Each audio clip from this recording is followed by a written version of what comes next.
Hadirin jamaah majlis yang dirahmati Allah Subhanahu wa taala.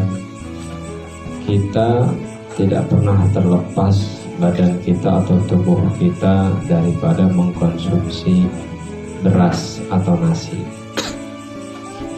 Itu hal yang seakan-akan hal yang wajib untuk kita konsumsi dalam sehari-hari, karena berisi banyak karbohidrat. Karena tubuh kita tentu membutuhkan karbohidrat dan kalori di dalam tubuh itu sendiri. Maka ada satu hal yang ajaib, yang istimewa, yang luar biasa yang terkandung di dalam nasi. Dan ini dijelaskan di dalam beberapa kitab. Antara lain dijelaskan bahwa wa yusannul iksaru 'inda aklihi minas salati 'alan nabi sallallahu alaihi wasallam li'annahu kana jawharan fil jannah awda'allahu fihi nur Muhammadin sallallahu alaihi wasallam falamma kharaja minhu nur al-muhammadiyyi tafattat fa khaliqa minhu al-aruzza. Keterangan ini menjelaskan tentang nasi. Disunahkan memperbanyak membaca sholawat kepada Nabi Muhammad SAW ketika memakan nasi, karena nasi itu adalah mutiara surga yang Allah titipkan atau letakkan di dalamnya nur Nabiuna Muhammad SAW. Maka ketika nur Nabi Muhammad SAW keluar, maka mutiara itu pecah berkeping-keping. Maka Allah ciptakan nasi dari mutiara surga Allah Subhanahu wa ta'ala. Jadi istimewa nasi itu. Ternyata Nabi itu mengandung nur daripada Sayyiduna Muhammad sallallahu alaihi wasallam. Allah dulu menciptakan sebuah mutiara atau mutiara di surga dari nurnya Muhammad sallallahu alaihi wasallam. Ketika nurnya Muhammad keluar, maka otomatis mutiara tadi pun pecah berkeping-keping.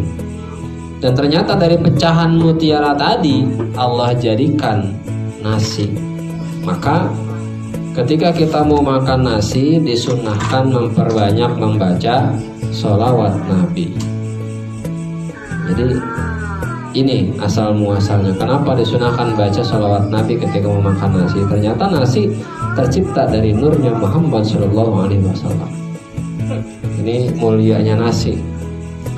Jadi kalau ada nurnya Muhammad Sallallahu Alaihi Wasallam tidak hanya di mana-mana, tidak hanya di nasi. Siapapun yang terdapat nurnya Rasulullah Sallallahu Alaihi Wasallam maka akan menjadi mulia. Akan menjadi mulia. Kita jadi manusia ada nurnya Muhammad Sallallahu Alaihi Wasallam, tapi tidak sebesar keturunan Rasulullah. Maka kita pun akan menjadi mulia di hadapan orang. Bahwa memang manusia itu makhluk yang paling mulia di antara makhluk Allah yang lainnya. Bahkan di dalam keterangan yang lain, wa fil barakah anin Nabi sallallahu alaihi wasallam annahu qala kulu ar-ruzza fa innahu barakatun. Dalam kitab Al-Barakah dari Nabi Muhammad sallallahu alaihi wasallam bersabda, makanlah kalian akan nasi karena sesungguhnya nasi itu adalah barokah. Makan nasi barokah. Jadi alhamdulillah kita nih makan nasi, bahkan itu menjadi kebutuhan pokok kita. Pagi sarapannya kita ya nasi, macam-macam, ada yang nasi uduk, ada yang nasi goreng, ada yang nasi biasa, apa nasi aja. Siang makan siangnya juga nasi, sore atau malam makannya juga nasi. Ini alhamdulillah. Dan ternyata di dalam nasi itu luar biasa berkah, ada keberkahan yang tersimpan di dalam nasi. Maka jangan lupa kalau mau makan minimal baca basmalah, baca doa mau makan, tambahin baca sholawat. Allahumma sholli ala sayyidina Muhammad wa ala ali sayyidina Muhammad. Udah makan, maka akan tambah keberkahan daripada ketika kita ingin makan nasi itu sendiri. Bahkan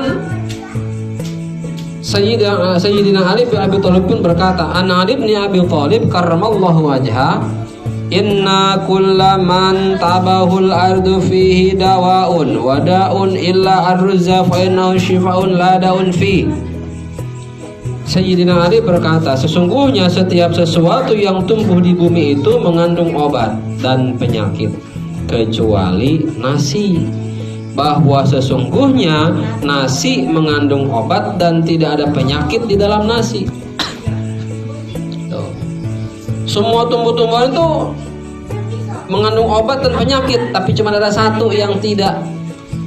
Di dalamnya tidak ada penyakit kecuali cuma obat. Apa? Ternyata kata Sayyidina Ali, nasi itu hanya mengandung sebagai obat, bukan penyakit.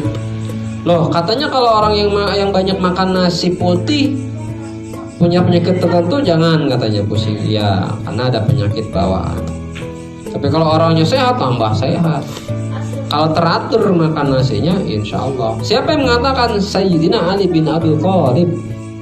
Contohnya, jangan orang yang punya penyakit, kita aja yang sehat.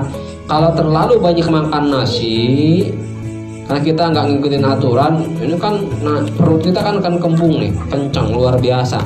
Ada pegas, sakit, begitu tuh. Kita yang sehat aja seperti itu ya, maka jangan terlalu berlebihan sebetulnya. Tapi kalau misalnya ngabisin punya anak, ya daripada mubazir gitu ya.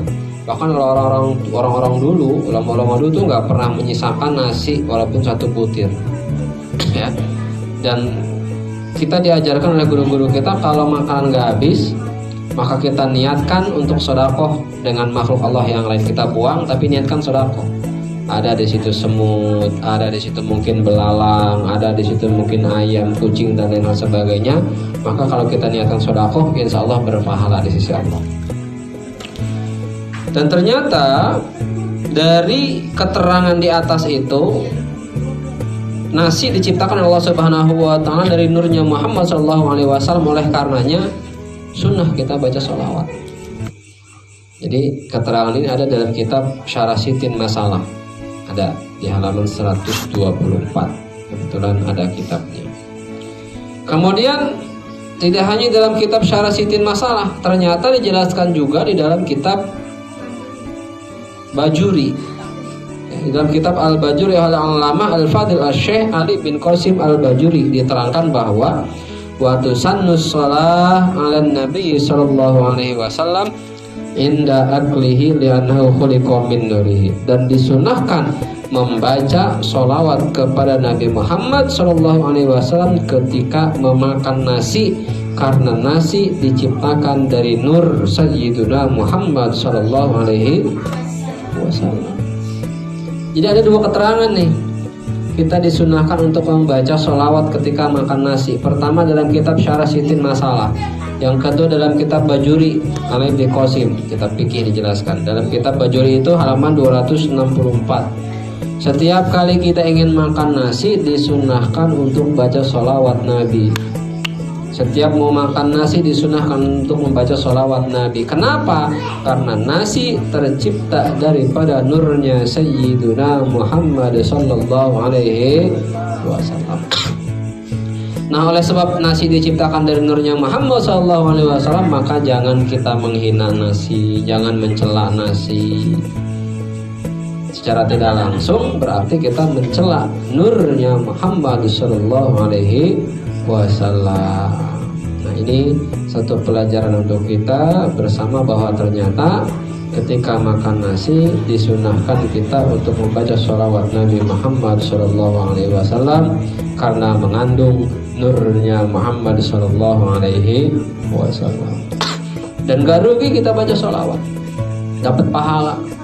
Gak rugi kita baca doa ketika mau makan, dapat pahala, diberikan balasan pahala oleh Allah Subhanahu wa ta'ala. Nah, mudah-mudahan ini menjadi satu amal ibadah untuk kita. Setiap kali kita makan nasi, jangan sampai lupa selain baca basmalah, baca doa mau makan, juga kita baca sholawat kepada baginda Sayyiduna Muhammad sallallahu alaihi wasallam, agar terus menerus menjadi berkah, indah, dan mendapatkan ridho daripada Allah Subhanahu wa ta'ala.